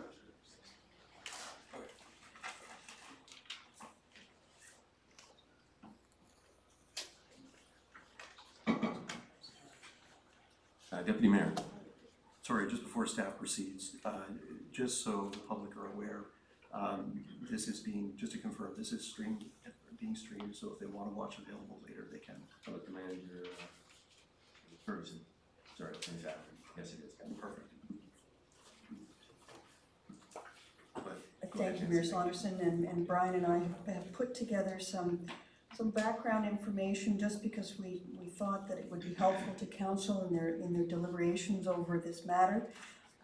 And so we'll just try and run through this reasonably quickly, but at least give you an idea of where we are and where we've been. There has been a lot of discussion about our official plan. Our official plan, and our official plan is no different than any other community's official plan. It is a long-term document. It is to set a planning framework for the community that is to last for many years. Just for information, our 2004 official plan, which is the parent document that has been amended many times, and many sections of our current official plan are much newer than 2004. In fact, it had a pretty significant overhaul in 2015. But the 2004 official plan, the time horizon for that document was 2021. So that's the kind of time frame and the period of the town's growth that it looked at. In the 2004 official plan, there was population projections, and frankly, we're doing pretty well as far as where we are from a growth perspective. It suggested that by 2021, we would have both a seasonal and a permanent population of about 30,000. And that's not going to be far off. There's been significant public input into the creation of any official plan, and certainly the residents and developers make their land use purchasing decisions based on the policies that are in our current OP, or they should be. That's really one of the purposes of the document, is for people to use it for making decisions. The other thing that I should mention is that there was a comprehensive plan that was prepared for the regional commercial district This plan took probably a couple of years to go through. And the plan for the regional commercial district included the infrastructure that would be required to support the amount of development that was proposed in the regional commercial district. And the municipality has entered into agreements with landowners, and those were based on the infrastructure needs that were identified in that plan. And this is courtesy of Mr. McDonald. And this is basically what a collector road is. We thought we should give you an indication of what a collector road is. A collector road or a distributor road is a low to moderate capacity road which serves to move traffic from local streets to arterial roads. Unlike arterials, collector roads are designed to provide access to residential properties. Collector roads can have a wide variety of appearances. Some urban collectors are wide boulevards entering communities or connecting sections of the community. And then next, others are residential streets, which are typically wider than local roads, although few are as wide as 4 lanes. Small-scale commercial areas can be found on collector roads, and key community functions such as schools, churches, and recreation facilities can often be found on collectors. Just to provide, here's Whale history. This is a town map from 1880. And it shows that, frankly, that we have a very old town. And it does show some major collectors that were around even in those days. If you look at 3rd Street, 3rd in Ontario is there. And let's go to the next one. Yeah, there's the 3rd Ontario corridor. The other corridors that went over the railway tracks, which was a key feature of the community at the time. Hume Street went over the railway corridor, and so did Huron Street. Next. Okay. From a site plan perspective, specifically on the 3rd and High Street property, we entered a site plan agreement with Home Depot in 2006. And the agreement included securities to cover the cost of removing the existing signalization and installing new signalization at 3rd and High Streets. So these are in some of the town's documents that are registered on title and approved for that property and have been in place for many a year. This is just the regional commercial district. As I said, we did a comprehensive study to put in place the policies for the regional commercial district. There was a public meeting in October 2007. And then next, this is the presentation, and actually a slide from the presentation that we made at the public meeting in October 2007. So it showed the Cambridge Street and 3rd Street connection at that meeting. So it's been on the books for a while. This is just our overall transportation schedule that is in our official plan and has been in our official plan for some time. We call it our Schedule D. It shows the arterial roads and it also shows the collector roads. And there are a number of collector roads in this community that go through residential areas. Okay, from an official plan policy perspective, one of the or a couple of the policies that were inserted as far as official plan 10 was concerned, it said that the development of Home Depot property will include the extension of Cambridge Street to the south, and also that the development of the 3rd Street property would include the extension of 3rd Street West to meet the Cambridge Street. So this road extension was put in our documents, not just on the map, but also from a policy perspective.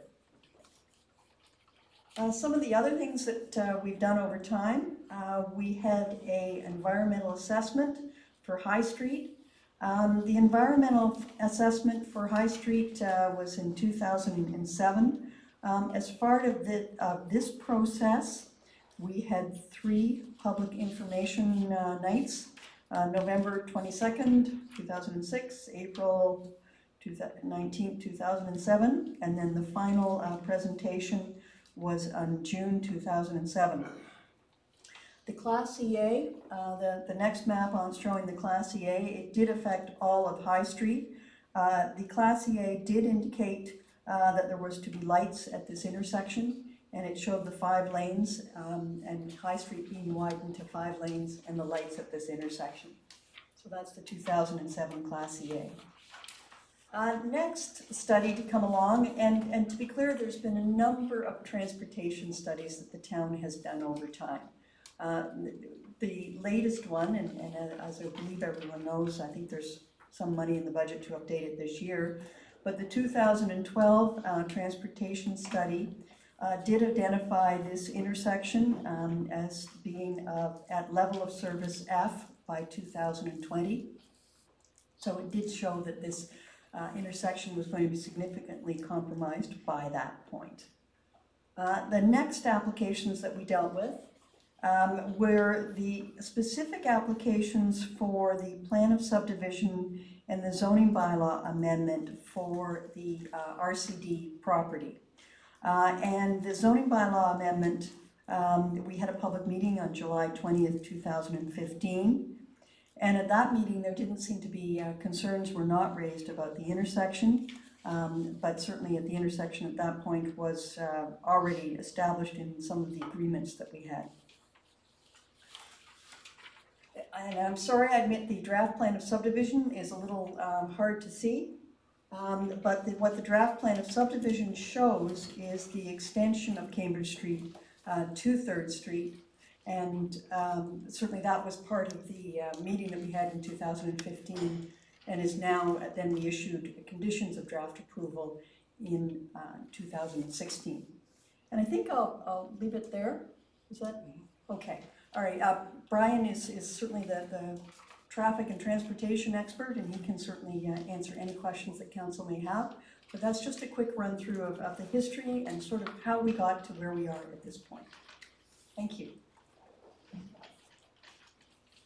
If I may add one more addition, I think one thing of importance here is that the transportation study that was done in 2012 made a comment with respect to a possible future road connection between 3rd Street and the 10th line going over the Black Ash.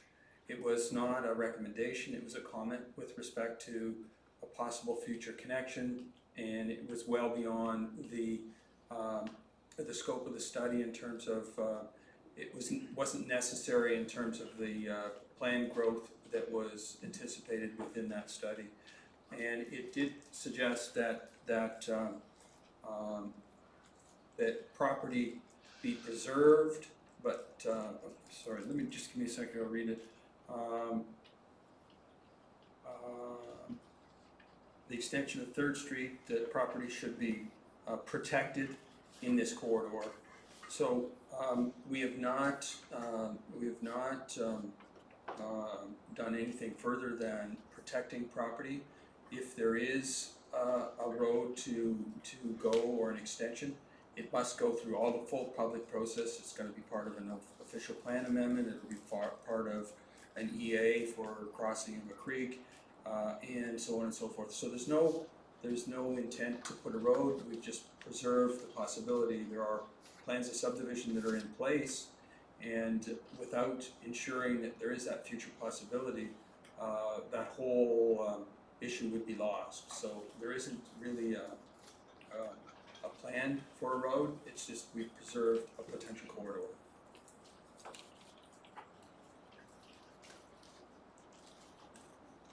And thank you, Mayor Saunderson. I guess we're be happy to answer any questions that anyone may have about our little history lesson, and we're certainly at. Thank you, Brian and Nancy. Questions, council, around the table? Guess I better have a couple. Councillor Hamlin. Thank you. Through you, Mr. Mayor. I did spend some time going through the history of this that I could determine online. And I looked, for example, I did have a look at the environmental study report that you referenced, the 2009 document.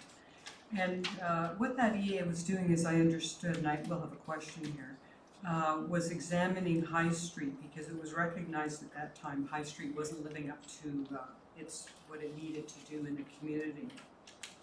And so I had a look, and there was lots of discussion about the various intersections with High, but when it came to Third, the report, and I'll just read you, was talking about Third, and then it goes on to say that they should look to what's going to happen, I guess, on that the land surrounding the Home Depot site.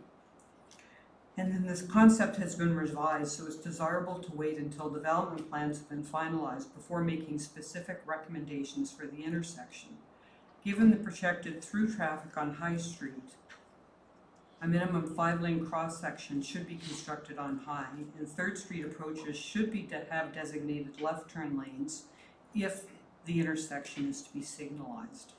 And I looked through everything I could find, but I couldn't see any residents came to talk about 3rd and High at that public meeting, and I couldn't see anything further about that intersection and what it would mean. Is there anything else about that document? Through your worship, I'm not aware of any residents coming to make inquiries about the 3rd and High. Any written comments were incorporated as part of the EA, and if there were verbal comments at a PIC, they don't necessarily get documented, but certainly anything that was written was documented. Okay, thank you. And the other thing I had a look at was the public notices that went out after the approvals for the regional commercial shopping center. And those were the notices for the draft plan of subdivision and the zoning and probably an official plan. And I couldn't see any reference there to any, effect at 3rd and High. And so I also looked at the staff report that your office or your department was kind enough to send to me today. And I couldn't see any, mention at all if a resident had been interested enough to read the staff report about the potential impacts on 3rd and High should that development be approved. Was there anything else that you're aware of at that time that would have been brought forward to the public?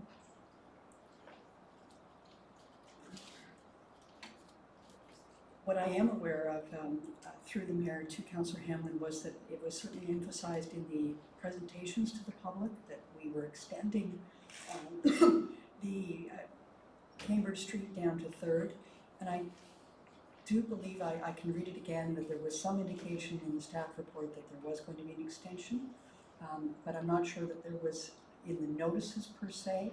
I will have another look at the staff report. I think there might have been an indication in there, but there was certainly in the public presentations from that meeting there was an indication that we were going to be extending Cambridge to 3rd. Mm-hmm. Mm-hmm. No, I understand that.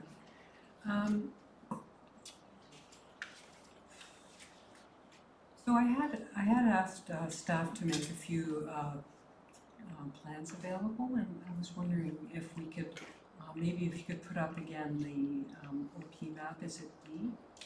The transportation plan? Schedule D? Yeah, Schedule D, thank you. There we go. Thank you. So that's the approved transportation plan for our official plan, as I understand it. Is that right? This is there might have been, this is the one from amendments 10 and 11. I'm not sure that there's been any changes since then, but it is definitely one of the schedules from our official plan, yes. Yeah. So I just wanted to make sure I understood that the 3rd extension west of High Street isn't shown on there as a collector road. Yeah. Sorry, the 3rd Street extension west. Yeah, I know it has a different name, but 3rd as extended westerly of High Street. The connection between Yeah. 3rd and Cambridge, the yes. loop road. It's considered a local commercial road. It's not considered a collector road, so it does not have collector status. And do you, like I was anticipating that if this was left with the intersection improvements and so on, that if we did an updated OPA, that given 1/3 of the traffic coming along Mountain will be diverted down Cambridge Street and out at the Third and High intersection, that this might become a collector street, that road in there. Have you had a chance to turn your mind to that yet? Certainly, there is that possibility that those commercial roads could be collector roads sometime in the future. At the time of this official plan amendment, it was considered to be part of the local commercial road. But I would, well, anyway, I told you what I would expect would happen with all that traffic. And so my other question was, I had asked if you could put up the stormwater, one of the maps from the stormwater plan from 2016. I didn't ask you, I asked Trevor. Is that possible? That would have I moved don't think forward? Trevor had it, so or at least he couldn't find it this afternoon. I'm not saying. Crazy, okay. I'm not sure that one got, this was an email this afternoon. I have not had a chance to look at my emails from this afternoon. Okay, well, I probably have it on my computer here, so I'll find it when we break. But so I'll just describe what it shows. And it's in the context of a stormwater report that was prepared by the consultant for the Regional Commercial Center. And one of the schedules attached to that is describing various stormwater things. But what it shows at the roundabout that's proposed for the traffic in this Regional Commercial Center is a proposed link to the Red Maple subdivision. And it shows a proposed right-of-way heading west from that project, and we're, I guess, reserving that land. Are you familiar with that? Yes. Okay. And so the other thing was, so I woke up this morning and I thought, what about, if this is going over to 10th, what about the Red Maple subdivision? That's where it would end once it gets through the Regional Commercial Center. So I had a look at the Red Maple draft plan, and do you have that here? No, okay. Well, Yeah. Sorry, I Yeah. think we made some copies and took them to the clerk's office. Oh, thank you. But I'm not sure, was that, Sarah, did Trevor deliver some stuff to you? I don't know. I'm not sure.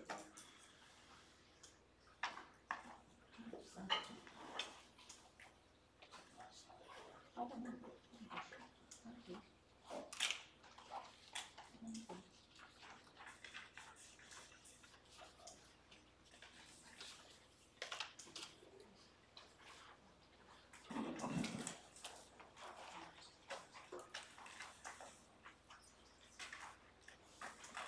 I believe this is what Trevor found quickly this afternoon.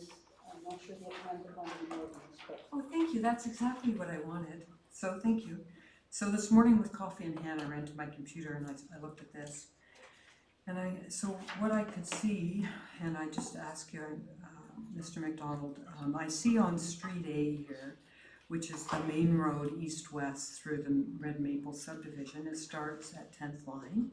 And it goes through and it ends on the easterly side at something called Block 197 Service Corridor, which lines up pretty exactly with the dimensions of Street A and heads, from what I could see by driving to the site, but it was sort of hard because you have to have binoculars, sort of lines up with about where the right-of-way would be in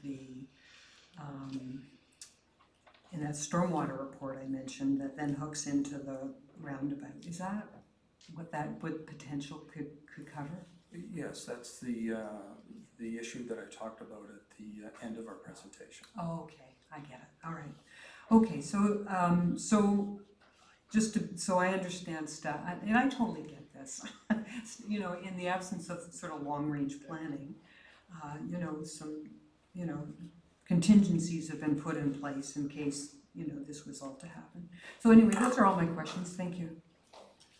Okay, thank you very much. Nancy and Brian, thank you for that. Questions around the table, sorry. I have some questions. Go ahead, Councillor McLeod. So I'd like to be able to answer the questions of the hundreds of people who are very concerned about this and are sending lots of emails. And so what you're saying is 3rd Street is already a collector road and has been forever, pretty much. Through your or worship, sorry, through your worship, to Director McDonald. I'm still working on it. certainly I wouldn't say forever, but it's been in there for as long as it's been documented. And so it is extant as a collector road, and it is not a scary monster right now. It's just 3rd Street, even though it's a collector road. Yes.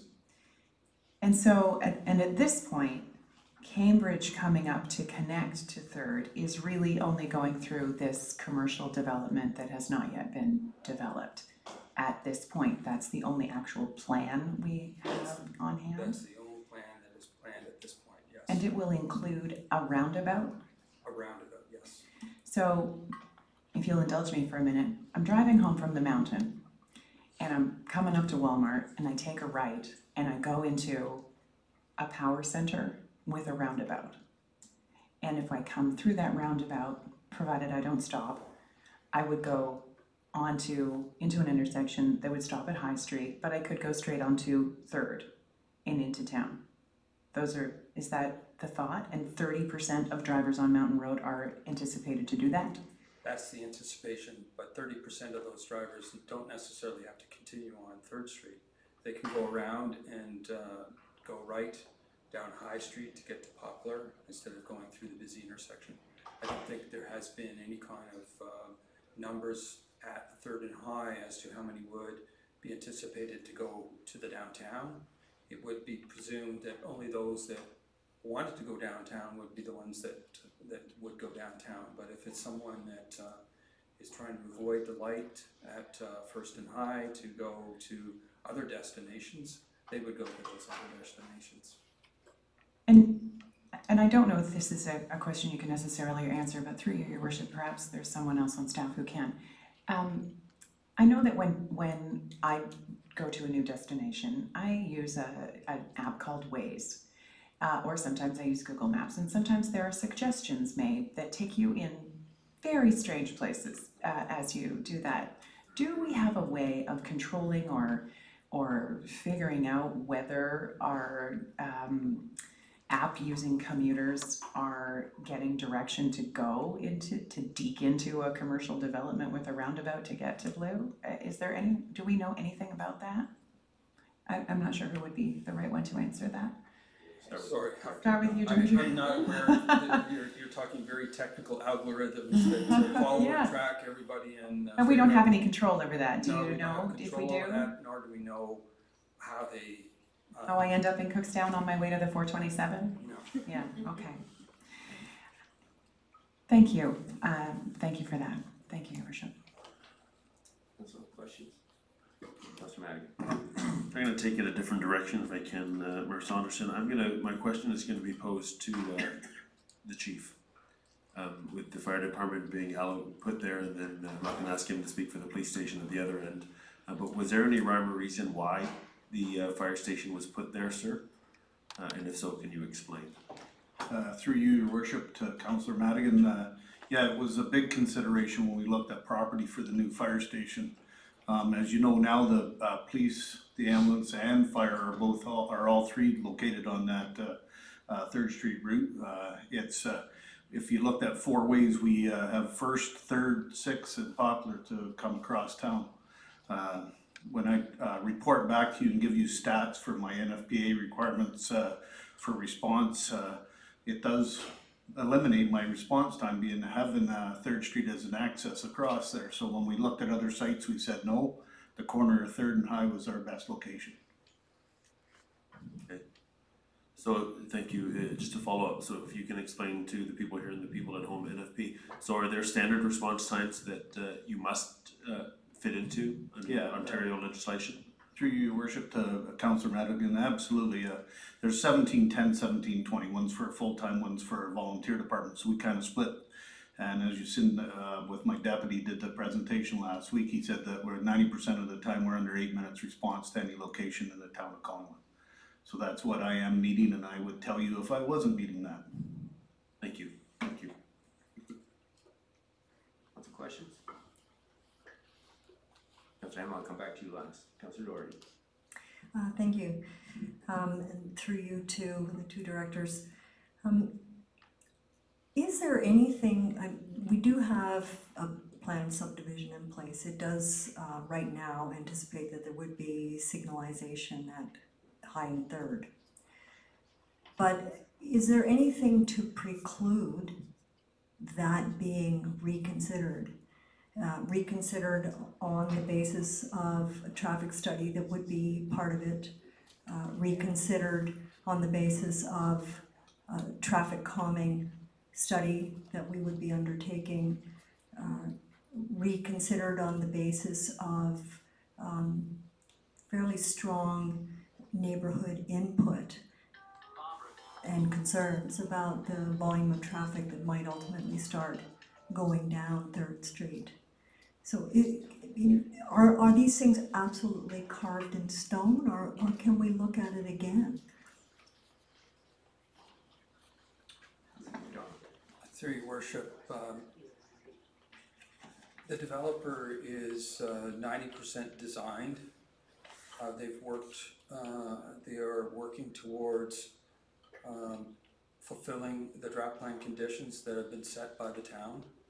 And in terms of changing at this point in time would be very difficult. Thank you, Your Worship, through you to Councillor Doherty. I mean, I think just to comment on Director McDonald's point, yes, anything can be reconsidered, but they're not without consequences. And I think one thing that we've got to be cautious of is that we're not applying policies retroactively. The development industry, residents rely on certainty and predictability. The official plan is the document that guides these policies, and while we can reconsider, I think we've got to be cautious about retroactively. We've got agreements in place. In fact, we are holding money on behalf of previous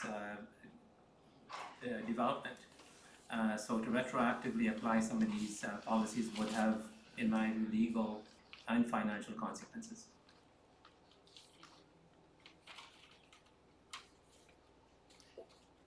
No one else? Councillor Hamlin, you had your hand up.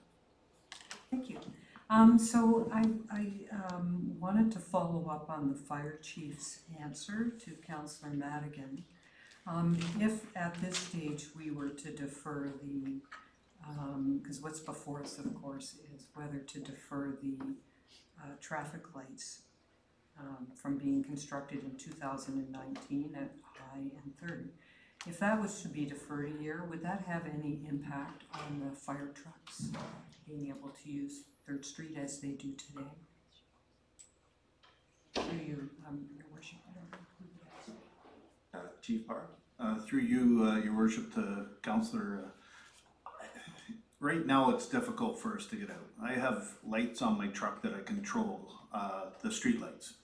It'd be a lot better with a street light, and I'm not gonna lie to you, that's why we've asked for it, and it's major investment in town, and when we buy a truck, there's major investment on the truck to be able to have that technology to control the lights.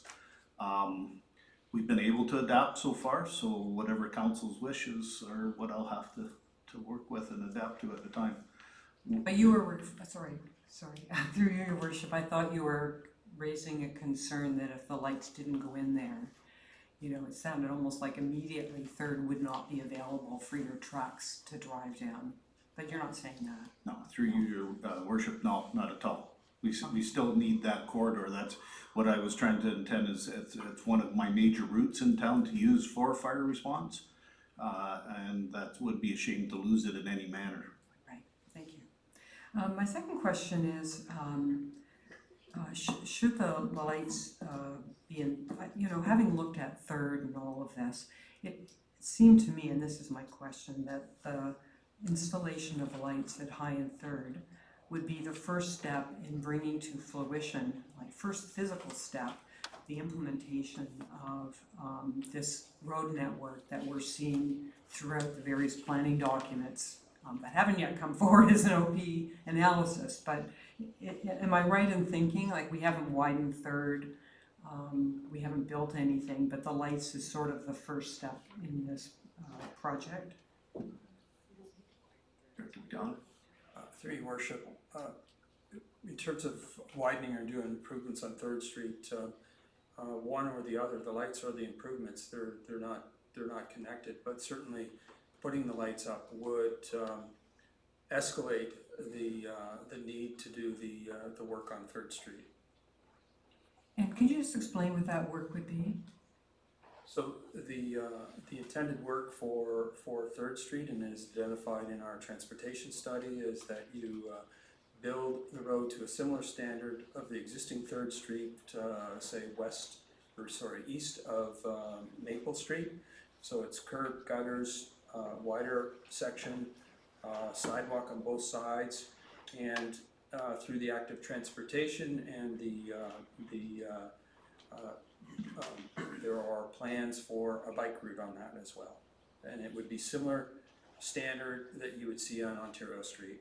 On Ontario Street, you've got sidewalk on both sides, wider curbs, bike lanes, and 2 lanes of traffic. Thank you. And also my question, if we were to defer the construction of these lights from this budget in 2019, would that give us an opportunity to review the status of Third Street as a collector connecting 10th line possibly over to Pretty River, under different names, of course, and for during that year? Through you, your mayor, I'm not sure who would answer that. Right, Nancy, who feels like an answer to that question? I think it calls for a bit of speculation. Through your worship, I think the short answer is it's not entirely up to us. We've got development agreements with existing uses and potential uses, so we'll have to get involved in a negotiation, because like I said, we are holding funds for third party that we have to account for. So the deferral would mean that we'd have to go out there and also, in addition to that, is that we've got to be certain that there are no legal consequences for us not proceeding with the proposal as submitted. Director McDonald. To add to the CAO's comments, I think to be clear, the relocation of the lights at Home Depot was part of their site plan agreement, but it's also part of an agreement between Home Depot and the landowner. There was a receivership, and there's an agreement in place between those 2 property owners that the lights would get relocated, that access for Home Depot would then be through the new development. There's arrangements beyond our control that dictate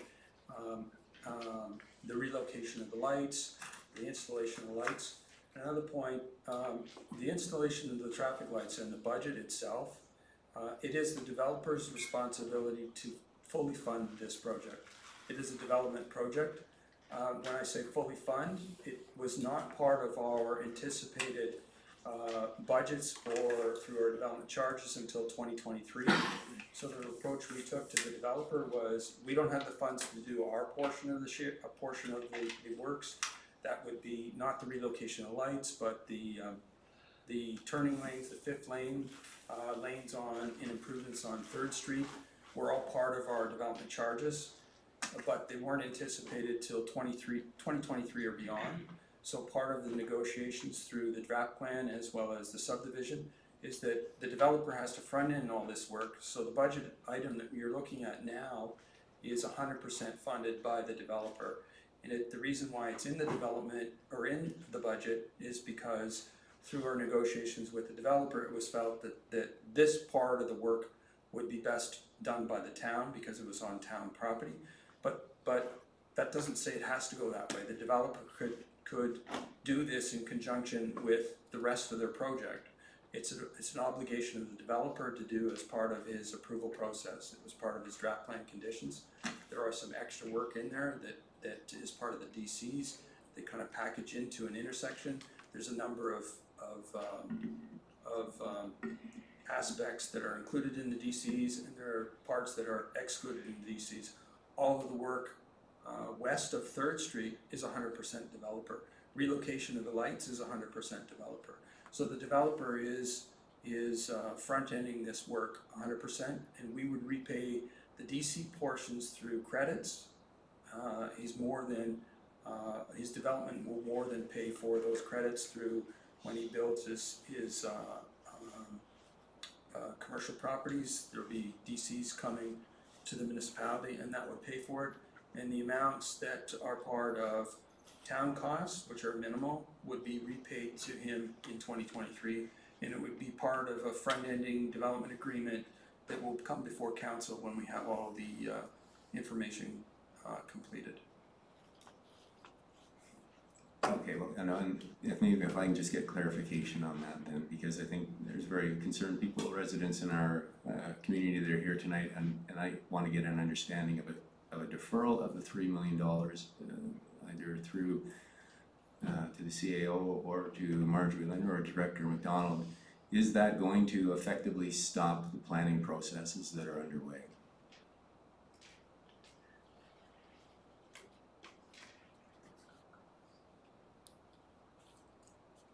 I'd have to say yes. Like I'd have to say it's going to stop them. Certainly, they could approach us, come back around and approach us about doing it 100% on as part of their project, but we would have to come before this council for the approval of the subdivision agreement and the front-ending agreement. And the subdivision agreement and front-ending agreement are coming before us, as you indicated. They will come before us. The developer is working on both of those at the time that they're proceeding with their design. And they, as we understand it, they have every intention of proceeding with building a commercial development this summer. Okay, thank you. Councillor Hemmer, we'll do the last question, then we've got coffee with residents. Well, I heard a few things that give me rise to a few questions, but I'll just ask this one and I can ask my rest later. Do you have any reason to believe that the developer of that project would not be agreeable to moving the lights off of Third to, for example, to what I'll call Home Depot Lane? Are you able to answer that question? I don't know that we can speak on behalf of the developer. Certainly something we could ask. Thank you. All right, and with that, then we will break for coffee, and we're back at 6:45 for public deputations.